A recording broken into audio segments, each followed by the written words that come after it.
Olá a todos, bem-vindos a um mini curso, uma introdução às equações não locais e aplicações. Eu sou Aelson Oliveira Sobral, sou um ex-aluno daí do programa do PROMAT, né? E hoje eu estou fazendo um doutorado em matemática, na matemática pura pela FPB. Tá, primeiramente eu gostaria de agradecer aqui o convite, né, o convite do PROMAT, primeiramente. E segundo a mim, especialmente, né, o professor Dilson, que fez o convite a mim pessoalmente para poder oferecer, dar um mini curso para o Promat. Tá? Então, eu escolhi esse tema, né, de falar de um pouco de equações não locais, né? E o que a gente vai fazer é o seguinte: o programa, mais ou menos, serão 4 aulas de duração de mais ou menos 1 hora. Eu espero que seja mais ou menos 1 hora, né? Eu programei para isso, pelo menos. E na primeira aula eu vou falar do seguinte: eu vou falar de uma briga, né, entre problemas locais versus problemas não locais. Tá? E o que eu vou fazer aqui é basicamente comparar o Laplaciano, que é o representante local de elípticos, de problemas elípticos, né, e o fracionário Laplaciano, que é o representante de problemas elípticos não locais. E o que eu vou fazer aqui hoje é basicamente justificar esse nome não local, né, dar uma justificativa, pelo menos mínima, né, para esse nome não local. E a gente vai entender mais ou menos algumas coisas, né? E algumas diferenças e demistificar até algumas coisas a respeito do não local, né? E, em geral, problemas não locais eles são eles podem ser um pouco mais caóticos do que problemas locais e eventualmente mais difíceis, né? Então, eu vou falar de algumas coisas disso hoje, né? Na segunda aula, eu vou falar do comportamento do fracionário Laplaciano ou S Laplaciano e o que quando eu digo comportamento do S Laplaciano, é basicamente comportamento do fracionário Laplaciano frente a certos tipos de funções. E isso é importante a gente entender isso legal. É importante a gente entender isso de uma maneira legal, né? Para que eu possa falar um pouquinho do conceito de solução, de um tipo de solução, né, já partindo para equações diferenciais, né? A gente poder dar um conceito de solução importante, né, que é o conceito de viscosity solution, e relacionar isso com a estrutura de eliticidade, né? Essas duas coisas, né? Que é a porta de entrada, digamos assim, para estudar equações diferenciais parciais não locais. Tá? E por último, na quarta aula, a gente vai falar especificadamente de uma classe de operadores não locais, que é a classe L0 sigma, que é uma classe muito importante, né? Falar de algumas coisas a respeito disso e discutir um pouquinho mais a respeito de uma ferramenta que é chamada de estimativa ABP. Tá? Então, eu vou falar isso lá para a quarta aula, a gente vai ver isso mais tarde. Tá? A respeito das referências, que é importante também, né? Eu vou disponibilizar pelo menos o quadro de referências que eu utilizei aqui, né, junto com todas as notas que eu vou disponibilizar também. Aí depois vai ver como é que o programa disponibiliza isso para vocês. Mas eu vou deixar tudo detalhadinho com quais foram as referências utilizadas. Né? E eu vou citando ao longo, né, à medida do possível, à medida que eu for lembrando também. Então, beleza. Então vamos lá para a aula 1. Primeira aula, né, que é essa briga entre local e não local. E para começar essa aula, eu vou lembrar a vocês um velho amigo. Né? Que velho amigo é esse? É o Laplaciano. O que é isso? Digamos que eu pego uma função C2. Tá? Função C2 eu não vou ser muito rigoroso não. Não vou dizer domínio, nada não. Se eu calcular uma derivada parcial dessa função, né, eu vou ter essa função derivada parcial, né, que é uma função C1. A gente sabe disso. Definição de C2, né? Que por sua vez eu pego essa função, calculo novamente uma outra derivada parcial. E agora eu vou colocar aqui xj mais é outra direção, né? E eu tenho agora essa função dx de xj, que é a segunda derivada de u com respeito às direções i e j, tá? E isso é uma função contínua, né? E aí eu faço o seguinte, eu pego e somo o i variando de 1 até n sendo a dimensão do espaço euclidiano que a gente está imerso, né? Eu somo as derivadas parciais da u com respeito às direções i, né? Eu somo isso de i variando de 1 até n, e isso vai dar uma função contínua, né? Porque eu comecei com a função C2, estou somando funções contínuas, isso permanece, né, no espaço de funções contínuas. E isso aqui é a definição, né, pelo menos a definição clássica, do que vem a ser o Laplaciano de uma função, tá? O Laplaciano de uma função u. O Laplaciano da função u é essa função, a soma das derivadas parciais com respeito às direções i, né? As derivadas parciais de segunda ordem com respeito à direção i. Tá? Então, essencialmente, o Laplaciano de u, o Laplaciano de uma função, o operador Laplaciano, é um operador que ele mapeia funções que são C2 em funções contínuas, né? Só de C0, tá? Então é isso, beleza? Começa com o Laplaciano. Uma forma equivalente, imagine agora eu estou com funções C2 aqui ainda, né? Tudo caso clássico aqui, até agora estou tudo funções clássicas. Uma maneira equivalente de você definir o Laplaciano de uma função, que é uma maneira bem legal também de você definir isso, é através da seguinte forma. É uma maneira equivalente que é interessante você analisar essas formas equivalentes, né? E o que é? O seguinte, Laplaciano de u em um determinado ponto x, eu vou deixar claro agora que é o ponto x, só para ficar mais claro essa forma. Isso vai ser uma constante. Não vou dizer quem que é essa constante aqui, vou só escrever esse const aqui para dizer que tem uma constante multiplicando isso. Mas é uma constante que normaliza isso, não é uma constante que depende da dimensão. Vezes a integral na casca da bola B1 da Hessiana de U em X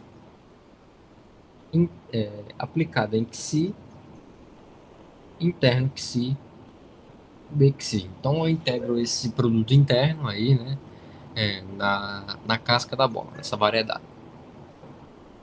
Tá? E isso aqui é uma conta, você pode esquecer definições, que aqui seja essa integral, né, no primeiro momento, obviamente. Você pode esquecer o que é essa integral, né, a definição precisa dela, né, e fazer uma conta como se fosse um curso de cálculo mesmo e mostrar que isso dá Laplaciano de fato. Tá? É uma conta legal de se fazer e eu deixo aqui, inclusive, o primeiro exercício, digamos assim, para os estudantes, né? Vou colocar aqui, exercício, tá? É uma conta simples. E da mesma maneira, através de uma conta simples também, eu vou até dizer aqui o que, é que a gente usa. Isso aqui é a mesma coisa, eu posso estar esquecendo de alguma constante aqui, então vou colocar aproximadamente. Isso aqui é o limite, quando R vai para zero, a mesma coisa de uma outra constante, eu não lembro que constante é, R elevado a n mais 2, isso é integral na bola BR de x de u de y menos u de x de y. Então eu calculo essa integral, né, feita a bola BRx, multiplico pela constante dividido por R elevado a n mais 2, né? E faço o limite disso com R indo para zero. Isso vai dar também um Laplaciano de U no ponto X. Tá? Então eu deixo essa conta também para os alunos, né? Os alunos que estão fazendo análise no RN, pelo menos. E aqui o que você pode utilizar, por exemplo, é uma expansão de Taylor, por exemplo. Uma expansão de Taylor eu acho que é suficiente. Tá? E uma coisa legal, isso é uma coisa que a gente começa a ver já nos cursos nos cursos superiores, né? Um curso de doutorado um curso de doutorado de equações diferenciais parciais. Ou no livro do Evans, só de encontrar essas coisas. É o estudo de, isso é só um comentário.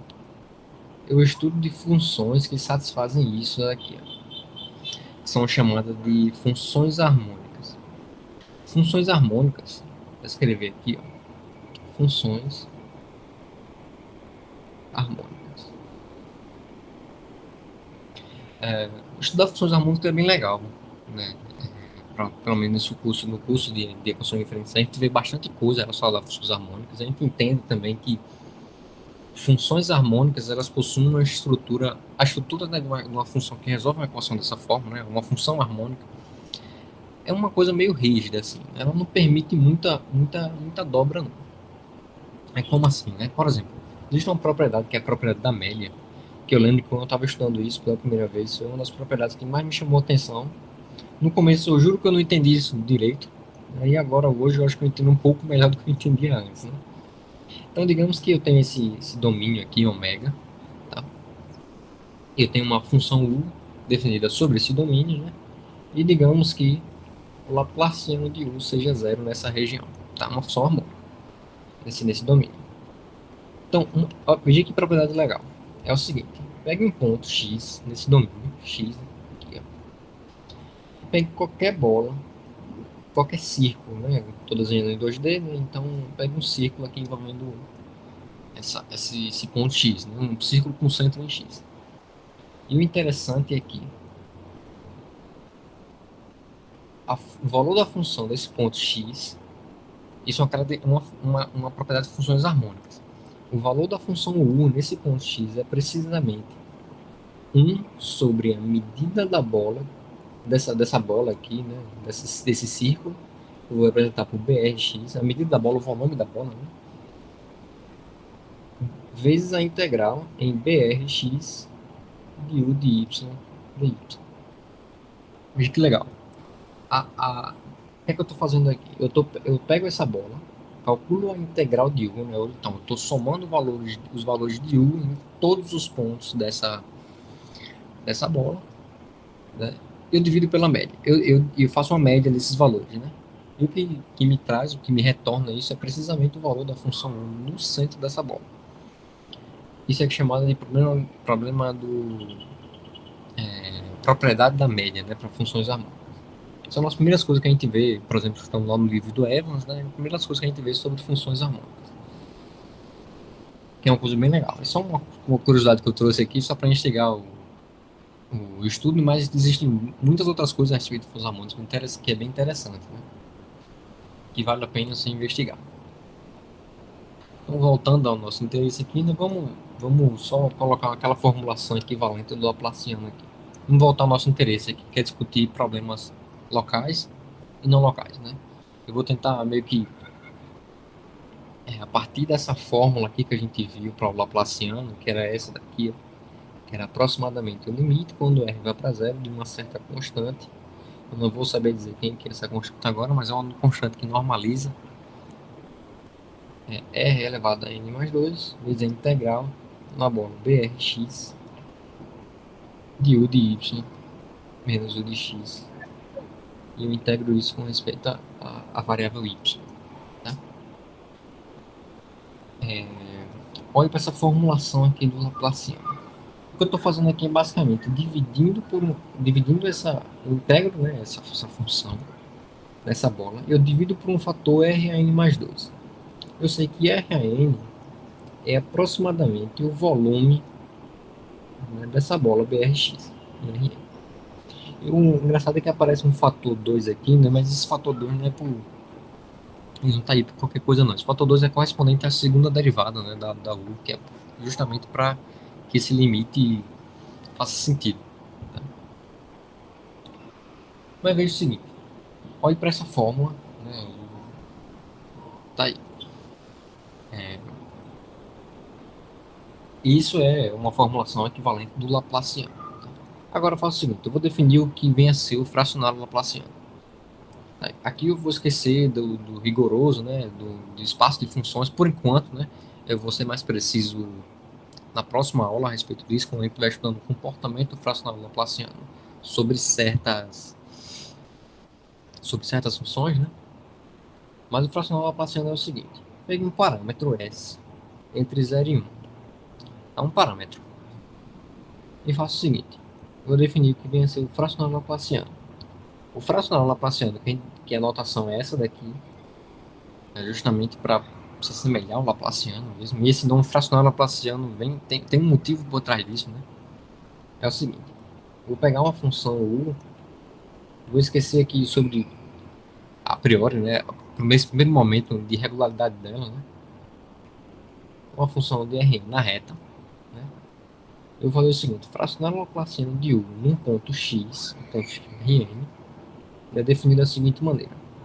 Ele é esse negócio PV, né, que o significado disso é uma abreviação para Principal Value, que eu vou explicar o que é o seguinte: é o PV de uma constante, que é uma constante que depende da dimensão do espaço n. Eu vou colocar em maiúsculo, inclusive, que eu já coloquei em maiúsculo, né, aqui. É uma constante que depende da dimensão e do parâmetro S. Essa definição é a definição precisa do que é o Laplaciano fracionário, né? Vezes a integral no Rn de um certo objeto aqui. Esse objeto é o seguinte: é u de x menos u de y dividido por módulo de x menos y n mais 2s, e eu integro isso numa variável y. Eu vejo que uma coisa que se assemelha muito com o que está aqui, né? É como uma espécie de média, né? Uma média desses quocientes, né? No Rn. Só para falar um pouquinho a respeito disso, né? Veja que o que aparece aqui é uma integral da função, dividido por esse módulo y menos x, mas eu tenho um problema de definição, inclusive de definição, né? Quando y é x, né? Quando eu tenho um problema de definição do integrando quando y é igual a x. Eu tenho uma singularidade dessa integral, na verdade. Isso eu não sei, não está muito bem definido o que é isso. E é por isso que a gente coloca esse PV aqui, que ele significa o seguinte: a definição desse PV é precisamente, né, limite. Quando o epsilon vai para zero, essa mesma constante aí, né, CNS, da integral. Essa mesma integral, só que agora eu tiro a bola centrada na singularidade, né? Meio que eu tiro a singularidade desse quociente aí. Onde eu tinha problema, eu tiro. Tá? Eu calculo essa mesma integral aí, na verdade, agora nesse domínio menor, né? Módulo de x menos y, n mais 2s, dy. Eu calculo isso. É uma integral que ela vai depender de epsilon, né? Claro, estou integrando com respeito a epsilon. E eu passo o limite, né? Quando o epsilon vai para zero. Se isso for finito ou infinito, é outro problema, né? Mas a definição é essa. A gente tem pelo menos existem algum tipo de regularidade que a gente pode impor sobre a U aqui, sobre a função U, que garante que essa integral, né? Essas integrais são finitas, pelo menos, né? Então, tá. Outra coisa que é importante falar é sobre essa constante aqui, CNS. O papel dessa constante aí é o seguinte: o papel dessa constante é quando a gente quer analisar o que acontece quando o S ele está indo para 1 ou quando o S vai para 0. Essa constante ela só está aí para isso.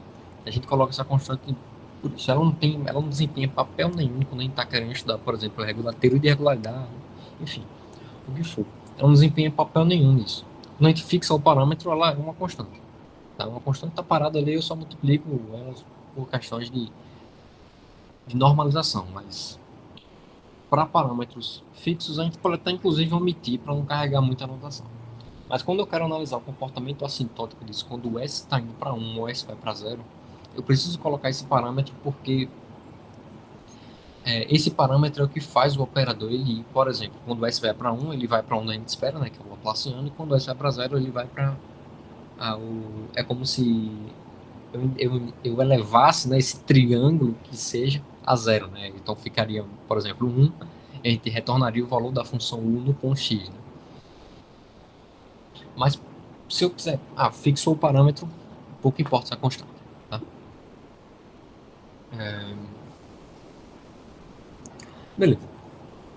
Uma maneira que é também interessante de você ver o fracionário laplaciano,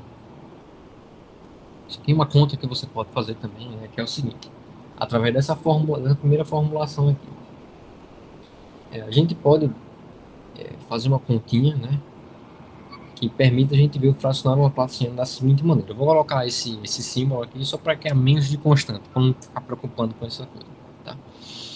Mas a gente pode ver o fracionário laplaciano também, assim, ele é meio, tem um PV aqui, que eu esqueci do PV, de menos meio da integral do Rn de u de x mais y mais u de x menos y menos 2u de x módulo de y n mais 2s e eu integro isso com respeito à variável y. Essa maneira de você ver o fracionário laplaciano ela é legal, porque ela permite me enxergar, por exemplo, porque o que está aqui dentro é a expansão de segunda ordem, né, em torno do ponto x. Tá? Isso permite ver um pouco mais, fica um pouquinho mais claro, não é tão claro assim, mas fica um pouco mais claro que pelo menos quando a gente faz esse parâmetro s ir para 1, né, o que acontece é que isso se torna de alguma forma. O que vai acontecer? Eu vou tentar entregar aqui. Né? O que vai acontecer quando a gente faz s para 1? Essa integral toda aqui, ela vai para aquela integral, aquela definição do Laplaciano que eu coloquei como integral na casca da S-ana de 1 ponto x, é aplicado no vetor interno a ele mesmo, né? E eu integro isso com respeito à casca da bola. Né? Essa expressão, ela vai para essa expressão que eu acabei de comentar. Isso que é legal. Isso que é legal. É só para deixar um lugar que você pode encontrar, vai estar nas referências, né? Mas um lugar que você pode encontrar essa conta sendo feita, eu fiz quando eu estava fazendo minha dissertação de mestrado. Lá eu fiz com um pouco de detalhe. Aí eu acho que é legal para as pessoas que querem entender como é que isso é feito, para os alunos que querem entender, né? Tem lá essa conta ela bem mastigadinha. Então essa maneira de você enxergar o fracionário laplaciano, ela é de alguma forma, né, mais clara do que o que estava antes, porque ela permite você enxergar, por exemplo, quando o parâmetro S ele vai para 1, isso vira o Laplaciano de U no ponto x, e quando o parâmetro S ele vai para 0, isso vira o valor da função U no ponto x. Né? Justamente como a gente imagina que seja aqui. Né? A gente faz o S para 1, então imagine como se fosse realmente uma potência. Pense assim. E esse é o operador fracionário Laplaciano. Eu não entrei em detalhe a respeito mais a respeito de regularidade da função U, né? A respeito do que a gente pode impor sobre a U para que isso esteja bem definido. Eu vou falar melhor disso na próxima aula. Tá? Mas por enquanto vamos concentrar aqui. Vamos concentrar nas diferenças. Agora que eu mostrei, né? Vamos concentrar nas diferenças entre Laplaciano de U de x, né, e fracionário, vou colocar um menos aqui, fracionário Laplaciano de U em x. Aqui eu tenho uma briga, né? Vou colocar aqui uma briga, de certa forma, né? Entre o Laplaciano de U com x e fracionário Laplaciano de U em x. Isso aqui que eu tenho é um operador lá da esquerda aqui. O que é que aparece? É um operador local. E para a gente é claro, quando eu pego funções clássicas, né, fica claro por que é um operador local, né? Porque eu estou calculando essencialmente derivadas. Né? E o cálculo derivado, que é um cálculo de limites, né, é um fenômeno local, né? É uma coisa local. E aqui no lado direito eu tenho uma coisa que é não local. E uma maneira de você explicar por que é não local é simplesmente porque a formulação do operador tem uma formulação integral. Integral em todo o espaço. Né? Então ela exige a informação da U em todo o espaço para eu poder avaliar o operador naquele ponto. Diferentemente do Laplaciano, que eu só preciso de uma vizinhança bem pequenininha do ponto que eu quero aplicar no operador. E o que a gente vai ver agora é essa briga aqui, entre não local e não local. E eu vou tentar justificar mais uma vez o porquê desse nome não local. Tá? Então a gente vai ver algumas diferenças. Eu vou dizendo que você pode encontrar isso, né? Mas no final, quando eu colocar as referências, né? Mas por enquanto vamos ver aqui, né? A primeira diferença novamente, né? Esse local versus não local. Tá? Imagina que eu pego uma função U que sai do Rn na reta, mas que ela cai, por exemplo, entre 0 e 1, né? Uma função que está entre 0 e 1, essa função u, ela é sem infinito, eu tenho quantas derivadas eu queira aqui. O suporte dessa função, essa função tem suporte compacto, né?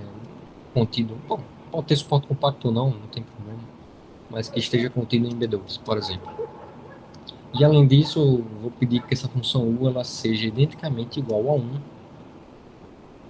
na bola B1. Tá? Se eu fosse fazer um desenho dessa função, se eu me arriscasse a fazer um desenho dessa função, a função ela seria mais ou menos assim. É uma função que a gente chama de função bump function, né? Que ela é mais ou menos assim, um desenho em uma dimensão. A gente poder enxergar aqui para poder conseguir fazer esse desenho. É assim, ó. Tentar fazer o mais simétrico possível aqui. Ela de, ela na bola B1, que é o equivalente ao intervalo de menos 1 a 1, né? Ela vai valer 1. Então tem aqui, ó. Tem aqui uma reta, tá? Ela é sem infinito, então ela tá entre 0 e 1. O suporte tá em B2, então aqui, ó. Eu sei que aqui fora, certamente ela vale 0, né? Essa função, então eu vou até colocar aqui. E entre menos 1, nesse anel, né, entre a bola B1 e a bola B2, ela tem que decair, né? Ela tem que decair para poder encaixar certinho, né, na bola B2. E como ela é sem infinito, nesse caso, então o desenho dela, o desenho mais aproximado dessa função seria algo assim.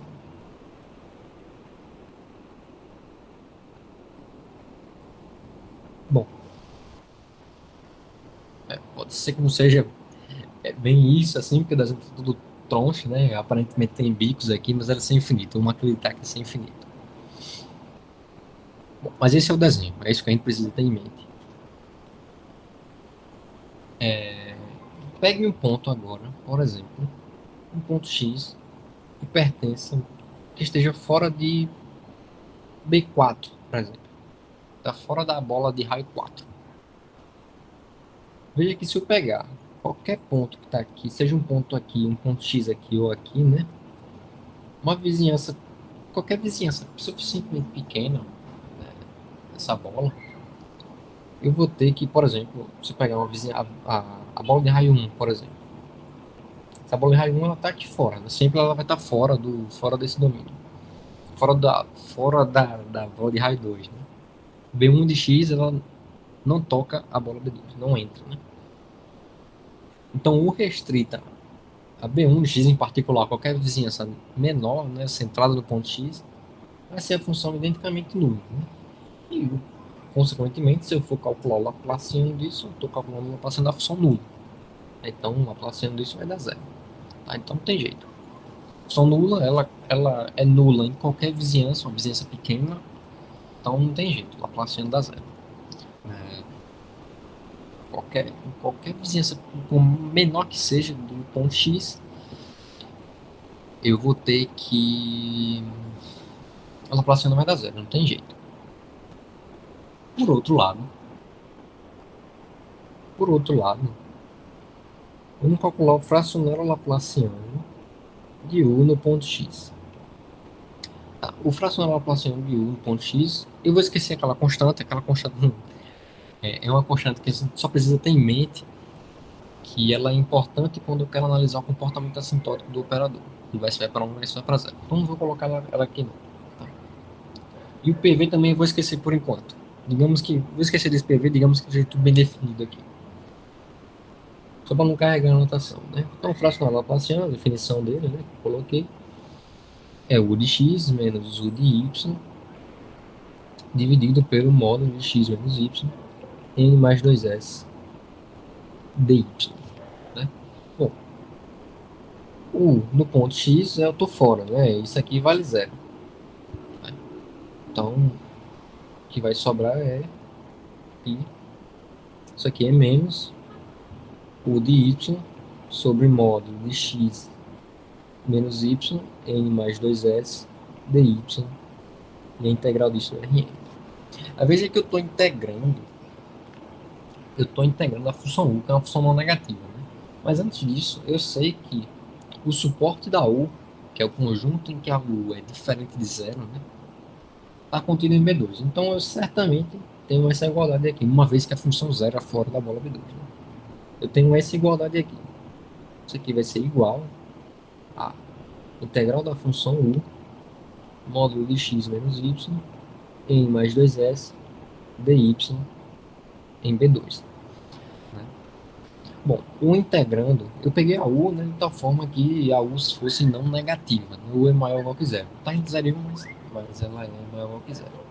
Então eu certamente tenho que isso é menor ou igual do que menos, uma vez que eu estou agora passando para um domínio menor, né? A integral disso agora em B1, que é um domínio menor do que B2, né? De U de y, módulo de x menos y, n mais 2s dy. Tá, só que U eu peguei de forma que ela fosse identicamente igual a 1, de acordo com o desenho aqui, né? 1 na bola B1. Então, isso aqui vai ser menos a integral desse quociente aqui, x menos y, n mais 2s dy, e agora em B1. Tá? Aí veja o seguinte, veja que módulo de y menos x, tentou fazer uma continha aqui, mas agora triangular, né? Isso aqui é menor ou igual do que módulo de y mais módulo de x. Nesse caso, como eu estou pegando y em B1, tem isso aqui menor ou igual que 1 mais módulo de x, né? Que é menor, por exemplo, como o x está fora da bola B4, foi como a gente pegou o x, né? Isso aqui é menor ou igual do que, por exemplo, 2 módulos de x. Né? Então, no fim das contas, essa integral que está aqui, né? Ela vai ser menor ou igual do que menos, eu vou colocar assim, menos uma constante vai depender de n, de s, né? Que eu vou estar levando esse 2, né, n a s, mas vou colocar constante, tá? Menos uma constante positiva, é integral em B1 de 1 sobre... Bom, nem preciso nem colocar essa constante agora, né? Vou colocar aqui o que é. É menos a integral em B1 de 1 sobre 2 módulos de x n mais 2s, né? dy. Tá? Essa desigualdade aqui vem simplesmente dessa desigualdade aqui. Tá? Agora o integrando não depende mais de y. Né? Então isso aqui vai ser igual a menos 1 sobre 2 elevado a n mais 2s, 1 sobre o módulo de x n mais 2s, vezes a medida da bola B1, né? Que é o que resta quando eu integro a função identicamente igual a 1 sobre a bola B1. Né? Então fica isso. Ou seja, o que isso mostrou para a gente, essa conta toda que a gente fez aqui, foi para mostrar que, de fato, para eu ter calculado agora o fracional laplaciano de U no ponto x, pouco importou para mim os valores da função U ao redor do ponto x. Ou seja, o cálculo desse fracional, de quanto seria, né, um valor estimado para o cálculo do fracional laplaciano do ponto U em x, deixou de ser local. Ele fugiu, foi para outro canto. Tá? Inclusive a gente achou aqui, inclusive, quanto é que mais ou menos seria, né? Seria dessa ordem aqui. Tá? E essa é a primeira diferença entre o local e o não local. Tá? O não local, ele foi para outro canto para poder calcular quanto é que seria um valor estimado daquele operador. Tá? A segunda diferença, que é uma diferença que ela é, de certa forma, ela está inclusa, né, quando a gente olha para a definição do fracionário, que é uma definição, que é a condição de integrabilidade. Integrabilidade. O que é que eu quero dizer com isso? Calcule o laplaciano de U num ponto x. Onde é que eu vou usar que a U é integrável aqui, nessa formulação? Né? Eu estou simplesmente calculando derivadas de U, né, de segunda ordem da U, do ponto x. Então não tô preocupado se a U é integrável ou não, em que região isso seja, pouco importa para mim. Tá? Então eu não preciso de integrabilidade para calcular o laplaciano de U no ponto x. Por outro lado, Isso é algo que não tá, não é claro, né? Mas eu vou explicar aqui, é o seguinte. Para eu calcular isso, para eu calcular o fracional Laplaciano de 1 no ponto x, por definição vou colocar aqui a definição toda, que é o PV Rn de u de x menos u de y sobre o módulo de x menos y, n mais 2s de y, para que uma das condições que faz isso estar bem definido, né, pelo menos finito, né, é a seguinte: eu preciso exigir que a U esteja em um certo espaço de medida, que é um espaço L1, né, que é o seguinte: é o espaço L1 do Rn com peso, né, com um peso W aqui. E que peso W é esse, né? Exigir isso aqui é deixar claro o que é, né? Isso é uma das condições que eu preciso para que o fracional Laplaciano seja finito, né? É uma condição de integrabilidade local, uma integrabilidade no domínio, né? Junto com uma condição de crescimento do infinito. O que eu quero dizer com isso é o seguinte: isso aqui é a mesma coisa aqui. A integral da u de y vezes essa função wy dy Rn ser finito. E essa função w, que é a função do Rn na reta, é a seguinte: ela vai pegar um y e vai jogar em 1 sobre 1 mais módulo de y, n mais 2s. Que agora não tem uma singularidade nenhuma, é uma função que está definida pontualmente.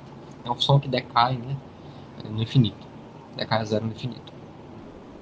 E essa condição de integrabilidade aqui é suficiente, por exemplo, para poder garantir que o fracionário está bem definido. Tá? É uma delas, né, pelo menos. E é uma condição de integrabilidade que não aparece para eu calcular o Laplaciano da função, por exemplo. Tá?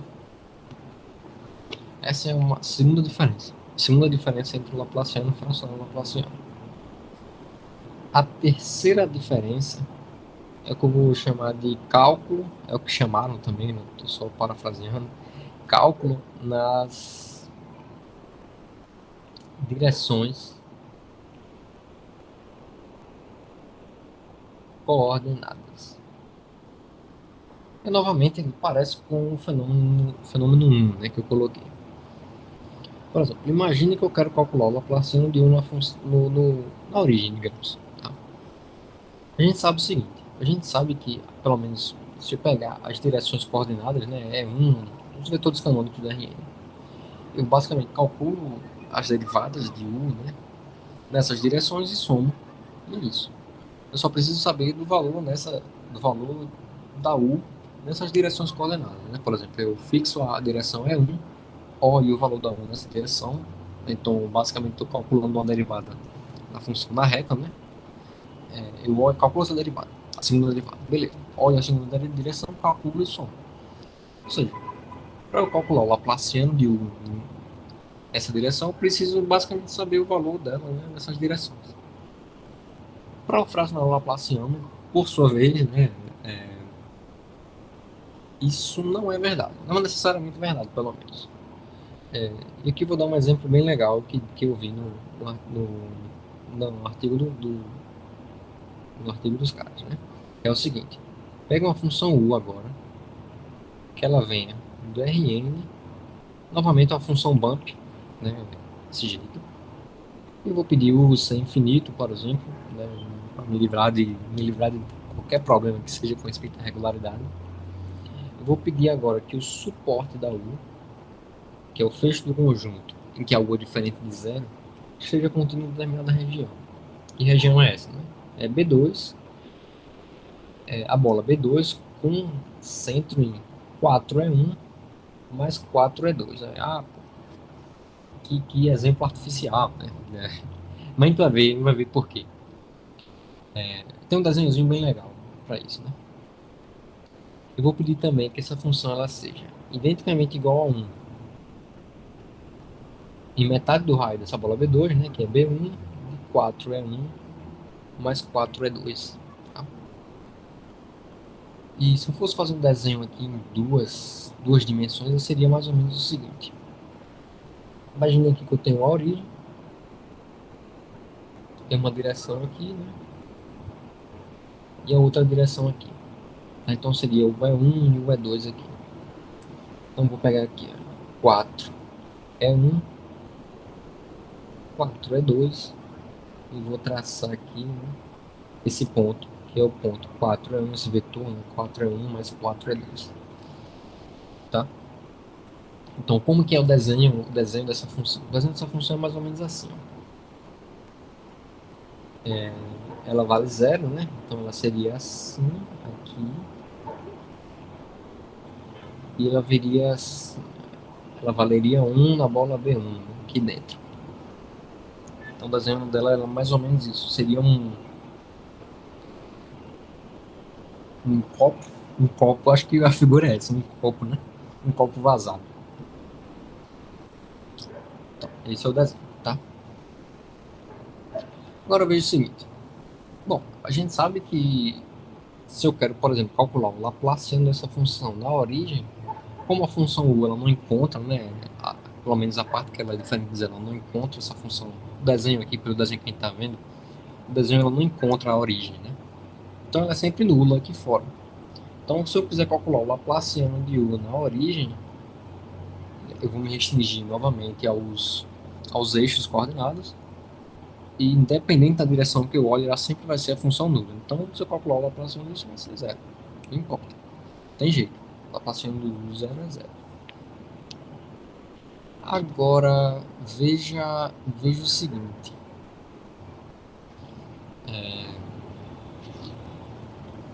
Vamos calcular o fracionário laplaciano, né? Fracionário laplaciano de u na origem.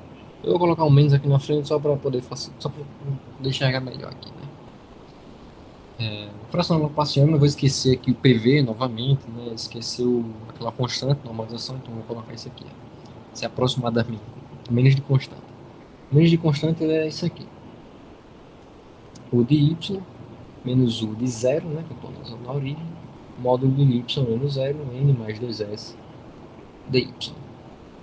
O zero é zero, né? Então, zero. Pois é. Então, isso aqui vai ser igual a integral de u de y sobre módulo de y, n mais 2s, da Rn, tá? Só que agora eu estou com integrando, que é maior ou igual que zero, né? Então, em particular, isso vai ficar maior ou igual, né? O integrando é maior que zero. Então, a integral no domínio todo é maior ou igual que a integral em qualquer subdomínio, né? Então, isso aqui vai ser maior ou igual que a integral de u, o mesmo integrando, né? Módulo de u, n mais 2s dy. Só que agora na bola, por exemplo, na bola B1, de centro em 4E1, 4E2, por exemplo. Só que, o que que acontece? A U ela vale 1 nessa região. Então isso aqui vai ser igual a 1 sobre o módulo de y, n mais 2s, dy, B1, 4E1, mais 4E2. Tá? E aí veja um negócio legal. Se y está em B1, 4E1 mais 4E2, o que é que eu tenho? Eu tenho que y menos 4E1 menos 4E2, isso é menor do que 1, né?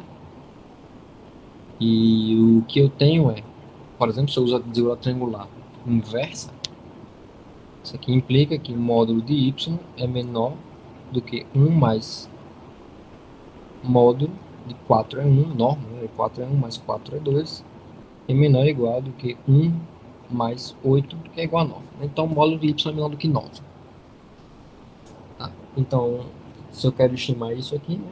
Agora, essa integral aqui, essa integral ela certamente vai ser maior estrito do que 1 sobre 9 elevado a n mais 2s, vezes a integral da função 1 dessa bola, d1, 4E1 mais 4E2, dy. Isso retorna precisamente, né, essa constante 1 elevado a 1 sobre 9 elevado a n mais 2s, vezes a medida dessa bola, né, que é a medida da bola B1. A mesma coisa, o volume dessa bola. Pouco importa o centro, né? O que importa é o raio. E, em particular, isso diz que isso aqui é maior que zero, né? E isso significa dizer que, em particular, o fracionário laplaciano é diferente de zero, enquanto que o laplaciano é zero. E veja que o cálculo disso pouco importou para mim, o valor da função u nos eixos coordenados, né? Esse é mais um fator, né, interessante do fracionário laplaciano, tá? Pouco importou. É um fenômeno não local, né? O quarto, a quarta diferença é uma diferença que ela é estranha, ela pode parecer estranha no primeiro momento, né? Que é a diferença entre funções harmônicas, que as funções harmônicas são funções que resolvem essa equação, Laplaciano de igual a zero, e funções que são S-harmônicas, né? Que são funções, é a função que resolve o Laplaciano fracionário de U igual a zero. Eu botei o menos na frente só para poder parecer com isso daqui. E o que eu quero dizer com isso? É o seguinte, vamos imaginar nesse primeiro momento. Imagine que eu calculo o Laplaciano de uma função U, né, na origem, digamos, de 1.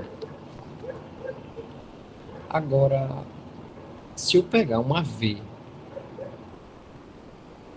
próxima da U, na topologia C2, por exemplo, né, esteja próxima da U nessa topologia para um epsilon pequeno, isso implica, por exemplo, que o Laplaciano da V na origem é diferente de zero. É uma conta que eu vou deixar para os nossos estudantes aí do Promato, né, ou quem vai assistir, estão fazendo curso de análise no RM, por exemplo, né, deixar preciso como é que faz isso, né, por justificar precisamente com isso, né, eu vou dizer só os motivos, né, você tenta por continuidade, né. Mas o que eu quero dizer com isso é o seguinte, não tem como ter uma V próxima da U nessa topologia C2, né, que seja harmônica, né. Isso é um fato que vem da continuidade, né, ou da rigidez, por assim dizer. Não tem como a função ser harmônica, tá? Não tem como. Por outro lado, se eu pego uma função, agora, vou colocar o barra só para poder distinguir as coisas. Pego uma U barra que seja, por exemplo, C2, C2 na bola, por exemplo. Então, para todo epsilon maior que zero, vai existir uma V epsilon. Essa V epsilon ela é S harmônica, tá? S harmônica em B1, por exemplo, e que está próxima da U na topologia que a U, próxima da U barra, né? Na topologia em que a U barra esteja, né? Que nesse caso é C2 de B1. Isso é um fato que é totalmente diferente de funções harmônicas, né? Funções harmônicas eu não conseguia ter uma função harmônica próxima dessa daqui, né? Por mais regular que a U fosse. Não tem como.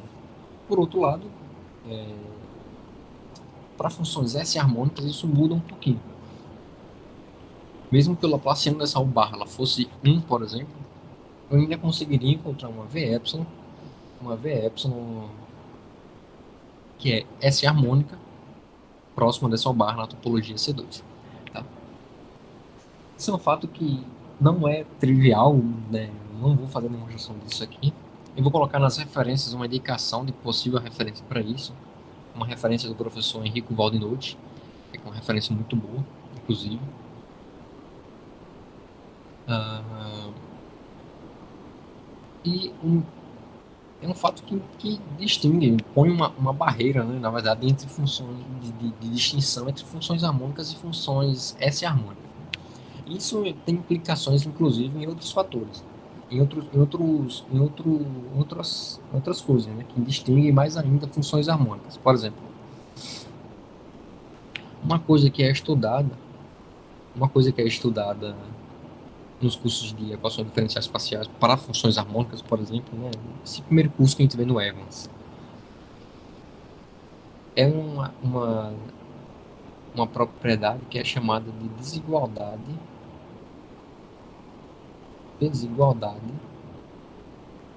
de Harnack, com H maiúsculo.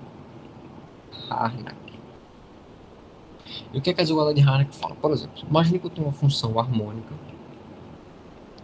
em B1, por exemplo, que seja não negativa. E a não negatividade aqui é importante, né?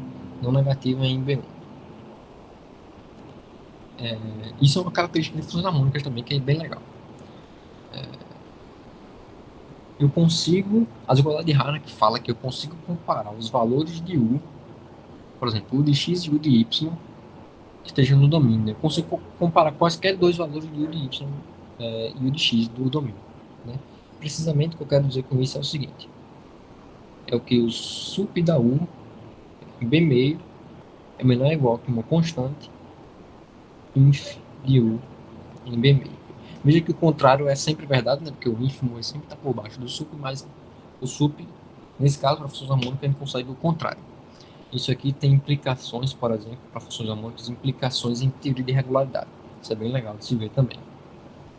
Isso implica a desigualdade de Harnack, por exemplo, implica aí o controle é, da maneira que a função U está oscilando e esse controle de oscilação, por sua vez, implica em uma regularidade. Por exemplo, Hilda, C0 alfa, né? Espaços de Hilda. Mas isso não vem ao caso. Né? O que vem ao caso é o seguinte: imagine que agora eu vou analisar um problema no local. Aí o cara pensa, vamos provar a desigualdade de Harnack para no local, já que vou pegar simplesmente trocar isso aqui. Pega o mesmo problema do jeito que está e troca a informação do Laplaciano de U igual a zero, tire isso e coloque isso daqui. Coloque essa informação. Esse teorema, a desigualdade de Harnack, do jeito que está aí, não é verdade. Isso é falso. Essa desigualdade aqui, ela é falsa para funções S harmônicas. Isso é bastante surpreendente para funções harmônicas, né? Essa falha dessa desigualdade de Harnack. Né? E uma maneira de provar isso é utilizando esse fato que a gente discutiu aqui em cima, né? Que todas as funções, esse é inclusive o nome do artigo que isso é encontrado, né? É que todas as funções são localmente S harmônicas, né? A menos de um pequeno erro. Né? Esse é o nome do artigo, inclusive, do professor Waldo Nunes, que eu vou colocar nas referências. E essa falha de desigualdade de Harnack vem desse fato. Né? E é o seguinte, por exemplo, pegue essa função barra de x como sendo módulo de x ao quadrado. Tá? Módulo de x ao quadrado não, a função que é C2, né? Bom, C2 não é rio. Mas por esse fato, né, eu tenho que módulo de x ao quadrado ela vai ser localmente S harmônica a menos de um erro. Então, para todo epsilon maior que zero, existe uma v epsilon tal que a v epsilon ela está próxima dessa função barra. Na norma C2 de B1, por exemplo, está próxima, né? E que essa v epsilon ela é S harmônica, né? E com isso eu quero dizer que v epsilon é S harmônica em B1. Tá? Então basta. Tem isso. Agora pegue um x que esteja em B1 menos B1 quarto. Existe outra maneira de você provar isso, né? É fazendo uma construção mesmo, mais direta. Mas aproveitando que a gente tem esse fato, né? Aproveitando que tem essa diferença daí que todas as funções são localmente S harmônicas, vamos utilizar isso, né? Dá para provar a falha da desigualdade de Harnack, do jeito que eu coloquei aí, né? Dá para provar aquela falha de outra maneira, construindo mesmo. Mas a gente vai fazer uma construção aqui, de certa forma. Vamos ver desse jeito, porque aí tem uma ferramenta mais robusta. Agora veja, V epsilon de x, isso aqui certamente é maior ou igual, né? Certamente isso é maior ou igual do que o barra de x menos V epsilon menos o barra C2 de B1. Né? Se isso não é óbvio, né? eu deixo para os, novamente, esse exercício para os estudantes de cálculo, novamente. Está fazendo as no RN. Só que aqui é o seguinte, isso é maior ou igual do que o barra de x, eu permaneço, né, o barra de x, só que isso é pequeno, né, então isso é menor que epsilon, tá? Só que o barra de x, quem é o barra de x? Isso é módulo de x ao quadrado, né, menos epsilon, né, como o x está fora de b1 quarto, eu tenho que isso é maior ou igual do que 1 sobre 16 menos epsilon, e para epsilon suficientemente pequeno, eu tenho que isso é maior do que 1 sobre 32. Tá? Então deixa aí. Por outro lado, se eu olhar v epsilon na origem, isso aqui certamente vai ser menor ou igual do que o barra na origem, mais a norma de u barra menos v epsilon, a norma C2 disso, tá? O barra de zero, que é módulo x ao quadrado do zero é zero, né? Isso aqui vai ser menor ou igual que epsilon, e para isso suficientemente pequeno, isso aqui vai ser menor do que 1 sobre 32 avos, tá? Então, beleza. Fixa o epsilon aí, deixa esse epsilon aí. Menor do que isso. Isso significa que v epsilon de x é estritamente maior do que v epsilon de zero para todo x em b1 menos b1 quarto. Tá? Isso significa dizer que se eu for calcular o ínfimo da v epsilon na bola b1, né? Isso é o ínfimo da v epsilon no fecho da bola b1, que é um compacto, né? Isso é igual. Esse ínfimo vai ser atingido, né? Só que esse ínfimo vai ser atingido num ponto x barra, que certamente vai ter que estar no fecho da bola b1 quarto, né? Justamente por isso daqui, tá?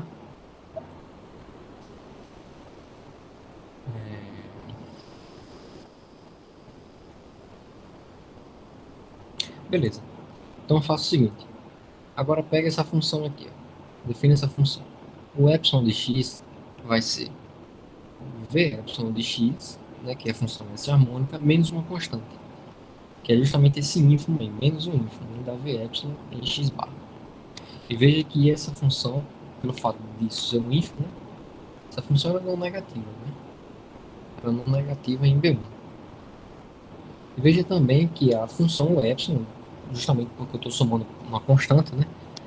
Essa u epsilon, ela é S harmônica. Né? Estou somando uma constante e isso não um pouco importa para o fracionário laplaciano.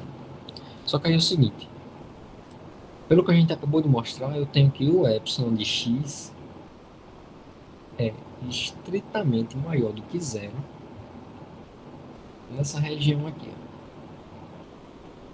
Tenho isso, pelo que a gente acabou de mostrar. Tá? É.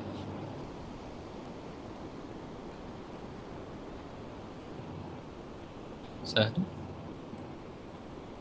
É, isso é por esse fato que a gente acabou de colocar aqui em cima. Né? Beleza, estritamente positivo. Igual essas duas informações. Aí veja que se eu for calcular o ínfimo de u epsilon na bola B meio, por exemplo, né, que é uma das informações que aparece nas igualdades de Harnack, o ínfimo de u epsilon na bola B meio, pelo fato de u epsilon ser maior que zero, o ínfimo de u epsilon vai ser atingido, inclusive, no ponto x barra, né, que é onde ela dá zero. Esse aqui vai ser o epsilon de x barra, que é zero. Tá? Então veja que as igualdades de Harnack ela não pode valer, né? Porque se ela valesse, a gente teria um negócio assim, ó. Supremo de u epsilon na bola B meio é menor ou igual que uma constante ínfima de u epsilon na bola B meio, né? E o ínfimo de u epsilon na bola B meio, isso aqui deu zero. Então o que eu estou dizendo, como o epsilon é maior estrito que zero nessa região, na região B1 menos B1 quarto, eu estaria contradizendo a epsilon aqui, né? Porque ela é estritamente positiva nessa região toda. Em particular, ela é estritamente positiva em B meio menos B no quarto, né, em particular. Isso está contradizendo o fato, se valesse possivelmente uma desigualdade de Harnack, estaria contradizendo a própria U aqui, né, que é estritamente positiva, né? Isso é uma contradição. E, consequentemente, essa desigualdade de Harnack, do jeito que eu coloquei, ela não pode valer. E vale comentar também que a desigualdade de Harnack, não é que a desigualdade de Harnack no contexto local não vale. Ela vale, mas eu preciso de condições globais, né, para que ela valha. Condição global, por exemplo, se a U for positiva em todo o Rn, existe uma desigualdade de Harnack, né, apropriada para isso. Isso é justamente pelo fato de o operador em questão ele ser não local. Tá? E essa é mais uma, inclusive, uma das dificuldades. Uma das dificuldades do contexto não local. Justamente isso. De sempre você tem que estar preocupando com o comportamento da função no infinito. Sempre tem que estar conhecimento. E isso gera problemas que, pelo que a gente acabou de ver aqui agora, né, problemas são bem únicos, né, no contexto não local. Tá? E essa eu encerro por aqui. Vou até colocar um quadradinho aqui de QED, né? E a gente se vê na próxima aula, onde eu vou discutir melhor o comportamento do S Laplaciano. Tá?